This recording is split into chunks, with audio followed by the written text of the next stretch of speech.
Ability platform, Premium Times newspaper. And on this program, coming up every Thursday at this time, we discuss important issues and matters of national importance. We spotlight exclusive reports produced by Premium Times reporters, from in-depth investigations and unique analysis to human angle stories. Meanwhile, this is an audience-centered program. Later on the show, listeners can join in on the conversation through calls or text messages. And today on the program, we'll be looking at the possible turns that the gubernatorial elections could take.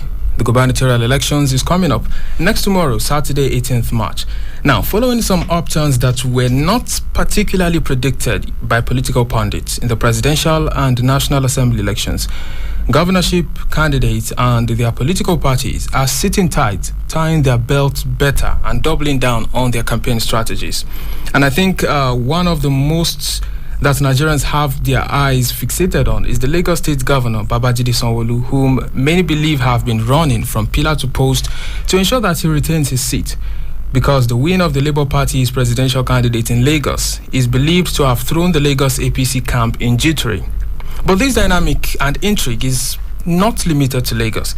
From Kano to Kaduna to Katsina to Sokoto to Kwara to Benue to Oyo, these events are being looked at and seen. People, keen observers, are looking at how these will turn out. And interestingly, Premium Times reporters have written about these contests in some really insightful analysis, and I will list them out as the stories published by the newspaper, and then with the help of my colleagues we will start the discussion around them. But then let's go on a short break. When we come back, I will list out those stories and get the conversation started. Stay with us. For timely update on politics, entertainment, sport and business, visit our website on www.premiumtimesng.com and follow us on all our social media platforms. Don't miss out. Alright, welcome back and thank you for staying tuned. So, one of the stories published by Premium Times is how presidential election outcome may affect Kaduna governorship race. Now, this analysis is saying that the APC has governed Kaduna State since 2015 through Nasir El-Rufai. But 2 weeks ago, the PDP won the presidential election in that state and swept all the 3 senatorial seats in that state. Now, as the governorship election holds next tomorrow, we are looking at if the APC would retain Kaduna or not. In Kwara, can Saraki exploit split in Otoge movement to make a comeback in Kwara? Now, this in 2019, the Otoge movement became symbolic when it upturned what many would describe, as the dynasty of the Saraki family. The anointed candidate of the Bukola Saraki, who was then the Senate president, lost the governorship election, and Mr. Saraki himself could not return to the Senate. Now, there's a crack. So will the Sarakis stage a successful comeback in Kwara? That's another interesting thing to look at. In Jigawa, Emirates Tozo, other factors that may influence the governorship election. Now, the candidates of the APC and PDP are from Hadija Emirates and Duse Emirates respectively, and there's an existing rivalry between these two. How is this going to affect that election? That story is on the Premium Times. In Oyo State, Folarin Adelabu seek Oyo voters not to unseat Makinde. Now, this is another interesting one to look at. Another analysis here is PDP's Lawa leads challenge against Matawale in Zamfara governorship race. Another here is the battle for Katsina State governorship seat is realistically between 2 politicians with ties to the late President Umaru Yar'Adua. Another in Benue State says, can Catholic priest help APC reclaim Benue State from PDP? Well, these stories are on the Premium Times newspaper, premiumtimesng.com, Premium Times website. You can go there, and get the detail of this story. And I have 2 people to help me analyze these stories. In the studio, I have Kabir Yusuf, who is on the Premium Times data and investigation desk. Good morning, Kabir. Good morning, cousin. Thank you for having me. Thank you for joining me. And on the phone, I have Premium Times head of development desk, Mojid Alabi, who is joining us on the phone from Lagos. Good morning, Mr. Alabi, and welcome. Good morning, guys. Well done. All right, thank you for joining us. And I'll start with you, Mr. Alabi. You know, during the presidential election 2 weeks ago, the Labour Party broke a record by winning, although by narrow margin, the presidential election in Lagos against Bola Tinubu, who many believed had Lagos on a chokehold. Now, there is a jittery and perhaps an intense campaign in the APC camp. I'd like you to tell me, what's your assessment of the situation on ground? Does the Labour Party stand any chance at all? And where is the PDP candidate exactly in this contest? Yeah, thank you so much. I think until after 25th of February, nobody knew that Gbadebo Revival, the candidate of the Labour Party, could be this popular. Popular in the context of when you look at the kind of the rave of the social media. I think he has been able to ride on the popularity of the presidential candidate of Labour Party, Mr. Peter Obi. But be that as it may, I think we have explained in one of our analyses, in one of our reports, on the factors that actually led to the loss of Lagos by the candidate of the APC, Mr. Bola Tinubu. It's very clear that beyond the local politics, beyond the idea of being rejected, there are so many factors, and one of those factors that led to that loss is the fact that the Muslim ticket of the APC is something that was not really, that Lagosians were really not at home with, especially when you consider when you consider Lagos being the headquarters of Pentecostal churches in Nigeria. There were a lot of campaigns against that. Even members of the party who belong to one denomination or the other were actually against it, and considering the fact that the current administration, people believe did not do well, at least at the center, didn't do well to maintain some form of religious harmony to a large extent. So, be that as it may, we realized that soon after that election, there was then panic setting into the camp of Mr. Bola Tinubu. The ruling party, which especially the governor, who had initially refused to attend five debate sessions organized at different fora, who refused to appear, has now started moving from pillar to post, joining people in queue, visiting computer places, repairing this, delivering this, doing all manner of things that ordinarily he wouldn't have done if the election of the presidential if the result of the presidential election had gone in their favor. But personally, I have discussed this on different occasions, that there are no facts. What you see more is the social media rage. There is really no fact on ground to suggest that Mr. Babajide Sanwo-Olu can be unseated, though he is afraid. But the reality has shown that, because if you look at the result of the last election, apart from losing the presidential election in the state with a small margin of about 10,000, you realize that all the senatorial candidates, even those who did not campaign, those APC still won the 3 senatorial candidates. Even when they presented even Muslim candidates, they actually won. If you look at the House of Reps, out of 24, APC won 19, which is going to around 80-something% of the total 24. So Labour Party won 4, and I'm aware that PDP won 1 of the seats. So this is clearly showing that there is every tendency that the people, because the governor is also a Christian and he has a Muslim, and you see people are going from mosques to churches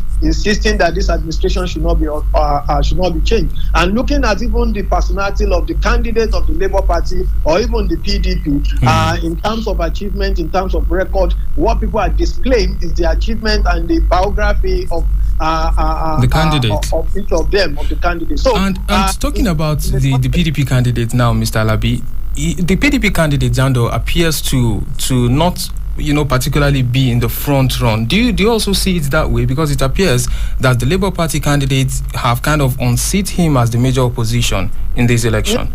No, the thing, just like I said, it actually just changed so suddenly. In fact, before now, the candidate of Labour Party was struggling to be the running mate of the candidate of PDP. The two of them had actually contested the ticket in PDP. And when Mr. Babajide Adediran won the ticket, he was pleaded with to make the candidate of the Labour Party his running mate. And unfortunately, in fact, that's one of the challenges that one of the party leaders, PDP leaders, Mr. Bode George, had with the candidate of the PDP, because he refused to make Rose Vival his running mate, and as a result, he went for another candidate from Ikorodu Axis, and that is the entertainer, the thespian Funke Akindele. So as a result of that, but eventually, I think, looking at, based on the result of the presidential election, Mr. Rudvival seems to have taken seems to be shining very brightly, brighter than the candidate of the PDP. Okay. But structure, whether we like it or not, structure still works in some of these things. So the traditional, Lagos PDP used to be the traditional major opposition in Lagos State. So that may work, we do not know yet. But what is very clear from all indications now, with the way people have been walking around the clock, you see the former governor of Ekiti State campaigning for the APC governor in Lagos State. Very funny. So as a result of that, there is every tendency that the governor goes nowhere. I think he will have his second term sealed on Saturday. Okay.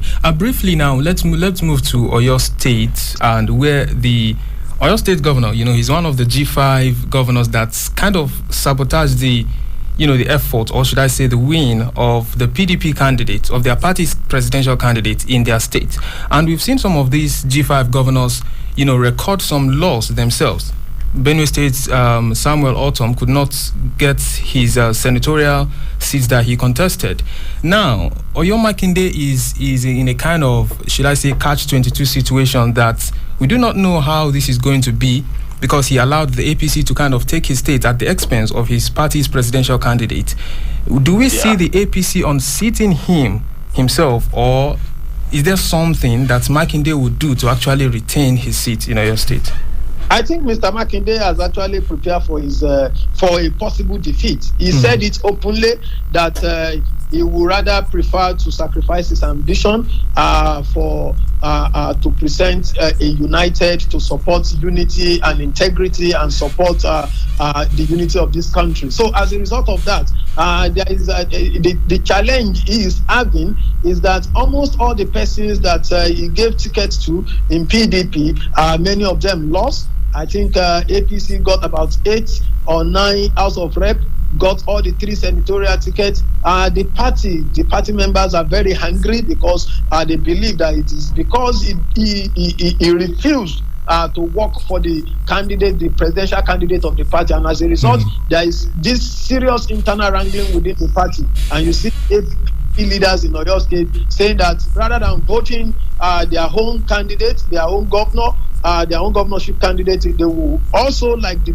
governor did during the presidential election, that they will also vote for unity. And what they mean by voting for unity is voting for the candidate of the APC, that they want to punish the governor for going that way. But I think Mr. Makinde also has certain things working for him in terms of his presence in the media. He has some kind of support across the social media, and because if you look at the way he also won that election at that time, in the 4 years ago, he won the election based on the support from a certain sector, particularly from the Christian wing.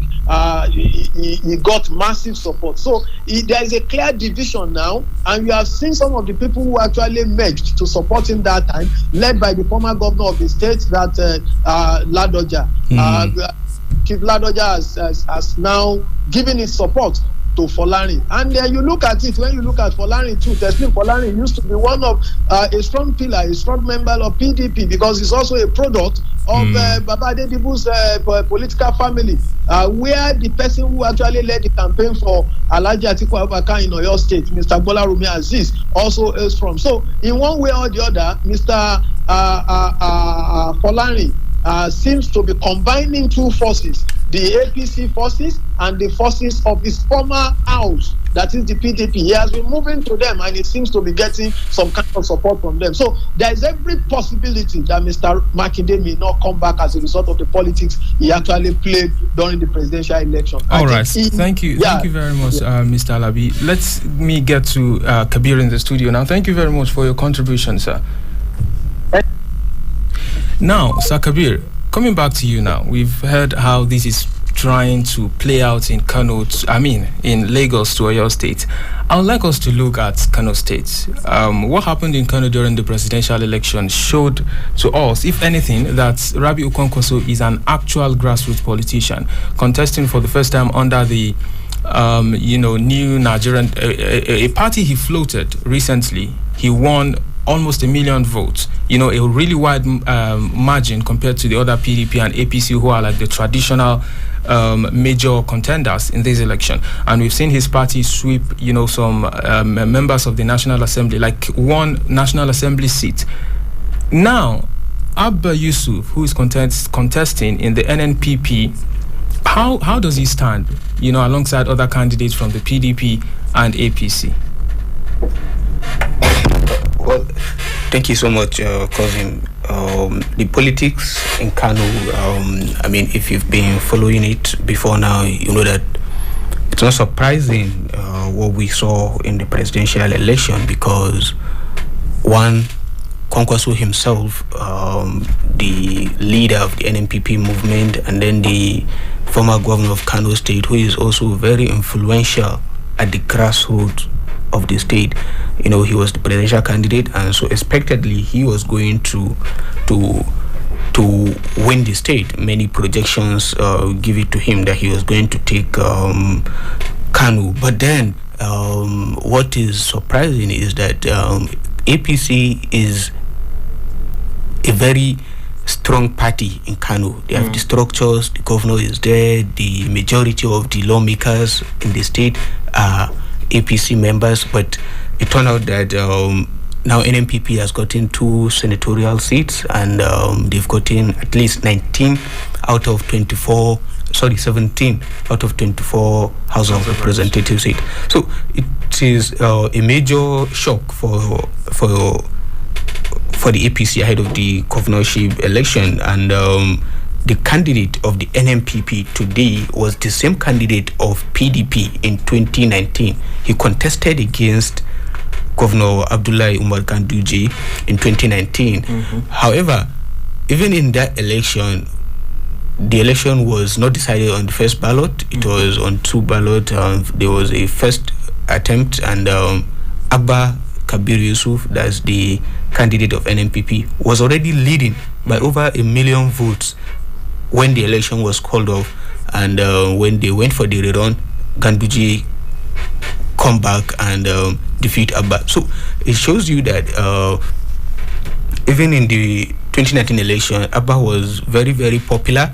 He was a very powerful candidate that Rabiu Kwankwaso chose, and he decided to bring him back again in the 2023 election. So the facts are, NNPP might have a bright chance than the APC candidate, but the candidate of the APC today is also the deputy governor of the state, who is a grassroots politician. He has been in the system since 2003, starting from a local government chairman to a commissioner. He has served with different administration from 2003 to date. So he has been in government. He is very popular, and he has the appeal of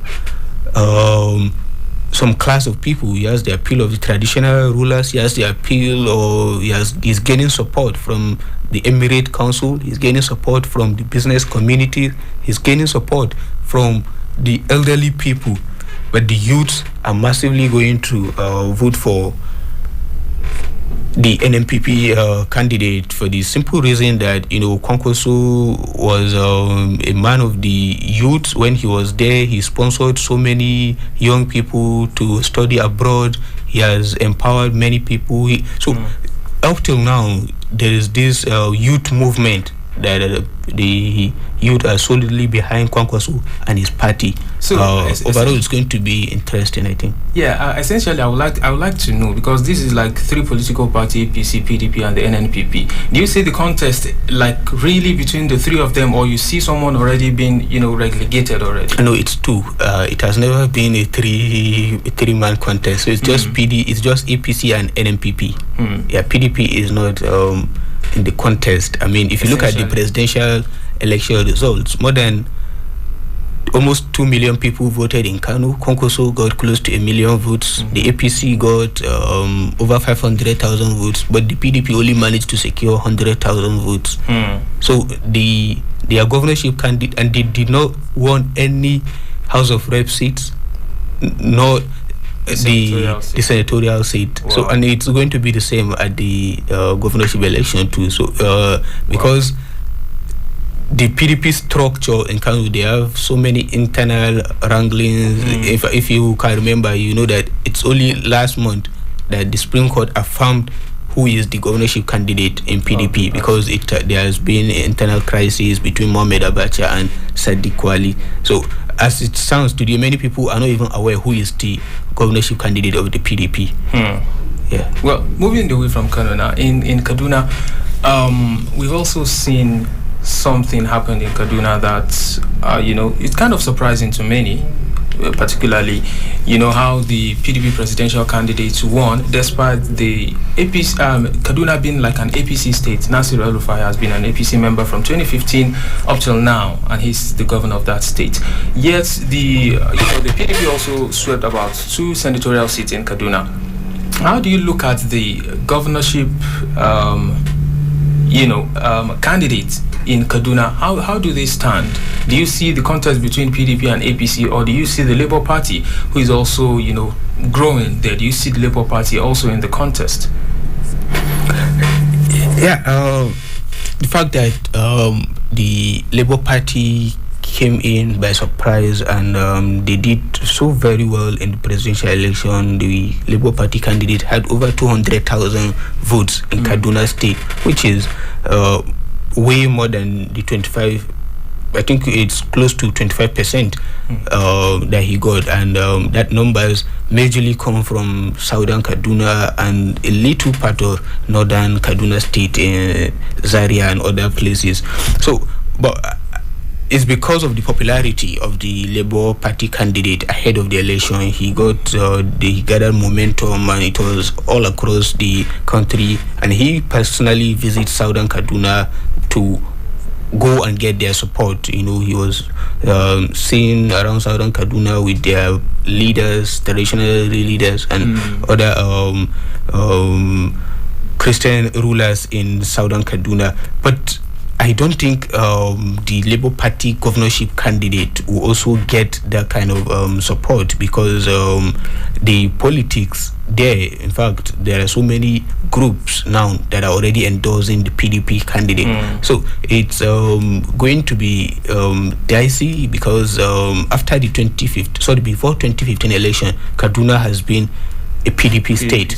Yes. And up till now, all the former governors of the state are still in PDP, except Nasir El-Rufai. He's the only APC governor. So they are united, the former governors together today, and including the former vice president Namadi Sambo. They are united together and they work for the PDP. That's why you see the PDP candidate Atiku Abubakar got that votes en masse in the presidential election. However, the dynamics now is that Nasir El-Rufai has broken what is known as the tradition. It has always been, if you're contesting for the governorship election in Kaduna, you're from North or Central Kaduna, then you have to pick, as a Muslim, you have to pick a Southern Kaduna Christian as a deputy governor. But that changed after Nasir El-Rufai before 2019 election. His deputy resigned to contest for the Senate, and he had to pick a female deputy from Southern Kaduna who is also a Muslim. So he fielded a Muslim ticket, and he won, and he got massive support from the Muslims in northern and central Kaduna state, and they were able to defeat the southern Kaduna people with a wide margin actually. Now this time around he decided to experiment it again. The APC are trying it again because they are saying that Ubasani should continue with Nasir El-Rufai's deputy. So they are going to continue with that ticket, but the PDP are saying that no, you cannot do that. So essentially, the contest in Kaduna would have, religion as a major decision-making. Of course. I mean, if you've been following closely recently, you see the clerics from Southern Kaduna, the Christians and the Muslims in Northern Kaduna, they are all both preaching to say that, look, it's important that APC fill this Muslim. And then Southern Kaduna people are saying that, no, you cannot do that in the interest of fairness and unity of the state. Briefly, very briefly now, I wouldn't want us to end this conversation without mentioning Katsina. Katsina is the home state of the Nigeria's president, Muhammadu Buhari. He's an APC person, but during the presidential election, we saw the PDP candidates, winning in that state. Although the APC won all the 3 senatorial seats in that state. How do you see the governorship? What do you see in the governorship elections? It's going to be it's going to be a keenly contested polls, and it's between APC and PDP. But I'm not going to say how it's going to look like, but it's going to be very contentious between the two parties, especially after the presidential election, and the performance of the APC today in the state is not really appreciated by people, and that's why many people went to vote for the PDP in the presidential election. And but I understand that the candidate of the APC is very popular, Dukorada. He's very popular in the state, and he's saying that he's a different person. He's going to serve differently. He's going to change that the APC are doing. But although he is also an APC member, so he is giving some hope, and the PDP candidate has been contesting